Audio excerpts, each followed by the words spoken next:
Este video es para hablar acerca de los homorfismos de grupos y nociones relacionadas, solamente las más elementales. Entonces el concepto empieza con un par de grupos, G y su operación binaria, H y su operación binaria. Una función de G en H, es decir, entre los conjuntos subyacentes, es un homomorfismo de grupos si respeta, preserva, hay varias formas de decirlo, las operaciones, pero esencialmente es esto. Si tomamos dos elementos arbitrarios en el grupo G y los operamos, aplicar la función f sobre el resultado de esta operación debe ser lo mismo que aplicar la operación binaria en H sobre este elemento de H seguido por este elemento de H. Entonces, cuando se cumple esa condición, lo que tenemos es un homorfismo de grupos.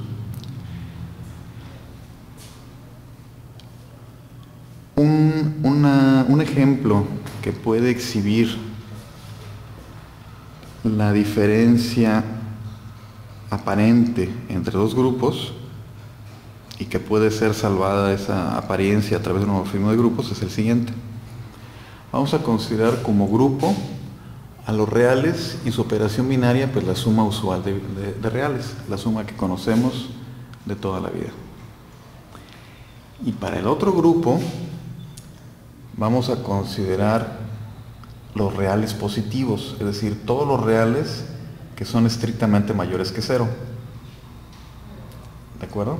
Entonces eso puede contener a uno, un cuarto, un tercio, números arbitrariamente pequeños, pero aún así mayores que cero. Y la operación binaria va a ser el producto. Entonces es un buen ejercicio demostrar que eso realmente es un grupo. El homorfismo de grupos que vamos a definir es una función que manda elementos de los reales en los reales positivos y que va a estar dada como elevar 2 al número r. Entonces tomamos r y lo mandamos en 2 elevado a la r. Eso es un homomorfismo de grupos por las leyes de los exponentes. Ok.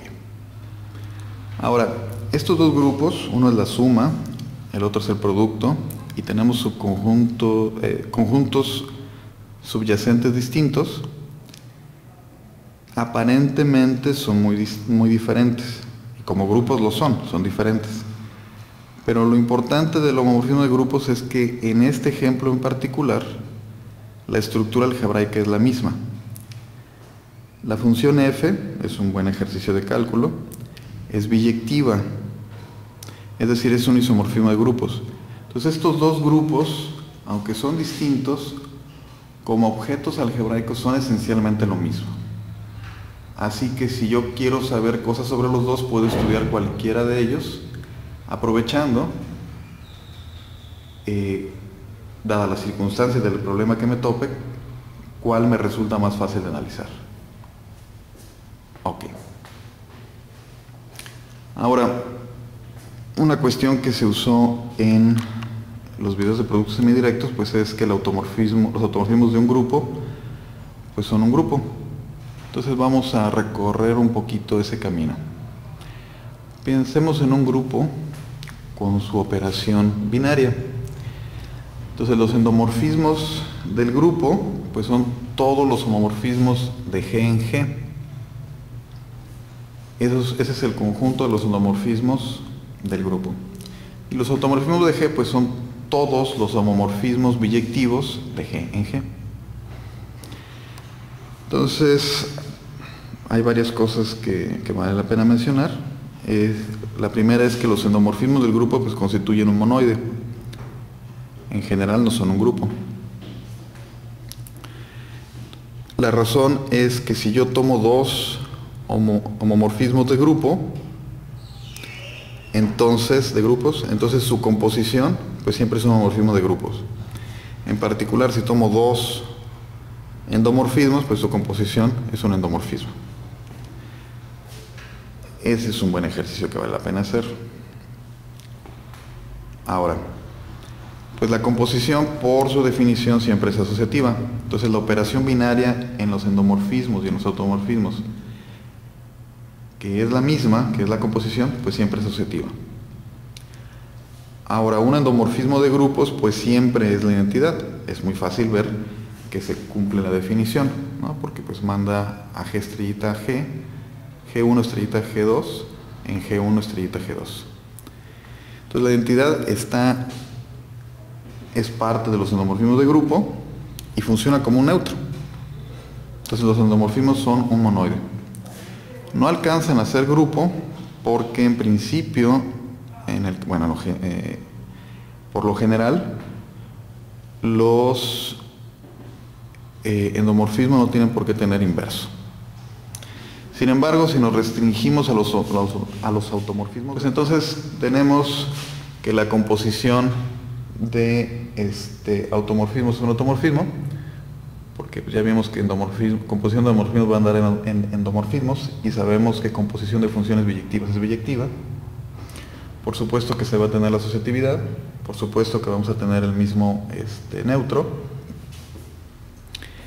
y además en este caso pues también es un buen ejercicio que vale la pena realizar, verificar que si tengo un isomorfismo de grupos, entonces la función inversa asociada a ese isomorfismo de grupos, la función inversa asociada como función, pues también es un morfismo de grupos, entonces es un isomorfismo de grupos. Y eso me lleva a que todos los elementos de los automorfismos del grupo G pues tienen inverso. Así que los automorfismos de G constituyen un grupo. Una cosa que también quisiéramos señalar pues es que uno podría considerar la siguiente serie de grupos. Podría uno empezar con el grupo G, estudiar sus automorfismos, que eso va a ser un nuevo grupo.